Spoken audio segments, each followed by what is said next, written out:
নাজাত, সালেহ আল মুয়াজ্জিন ও খ্রিস্টান যুবতী। ইরাকে সালেহ নামক একজন সৎকর্মশীল ব্যক্তি ছিলেন, যিনি দীর্ঘ ৪০ বছর মসজিদের মুয়াজ্জিন ছিলেন। মানুষকে আহ্বান করেছেন নামাজের দিকে, কল্যাণের দিকে। তার সততা, নিষ্ঠা ও ক্ষুধাভীরতা লোকমুখে প্রসিদ্ধ ছিল। একবার তিনি মিনারে উঠে আজান দেওয়ার জন্য প্রস্তুতি নিচ্ছিলেন। আকস্মিক তার দৃষ্টি পড়ল এক খ্রিস্টান যুবতীর ওপর। সাথে সাথে তিনি মেয়েটির প্রতি দুর্বল হয়ে পড়লেন আর তার পিছু নেওয়া শুরু করলেন। এক পর্যায়ে তিনি মেয়েটির ঘরের দরজায় এসে কড়া নাড়লেন। মেয়েটি ভেতর থেকে জিজ্ঞেস করল, কে? মুয়াজ্জিন বলল, আমি সালেহ মুয়াজ্জিন।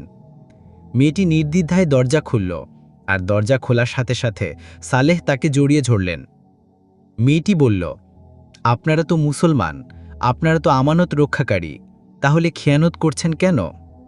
সালেহ কর্কশ কণ্ঠে বলল, তুমি আমার চাহিদা পূরণ করো, অন্যথায় আমি তোমার শিরচ্ছেদ করব। মেয়েটি বলল, আপনি যদি ইসলাম ধর্ম পরিত্যাগ করেন তাহলে আমি আপনার চাহিদা পূরণ করব। সালেহ বলল, আমি ইসলাম ধর্ম পরিত্যাগ করলাম এবং যেই শরীয়ত মুহাম্মদ সাল্লাল্লাহু আলাইহি ওয়াসাল্লাম এনেছেন তা থেকে আমি এখন সম্পূর্ণ মুক্ত। মেয়েটি বলল, আপনি আপনার স্বার্থ হাসিলের জন্য এসব কৌশল অবলম্বন করছেন। স্বার্থ হাসিল হয়ে গেলে আপনি আবার নিজের ধর্মে ফিরে যাবেন। তাই আপনি শূকরের মাংস ও মদ পান করে দেখান, তাহলে আমি বুঝব আপনি সত্যি সত্যি ইসলাম ধর্ম পরিত্যাগ করেছেন।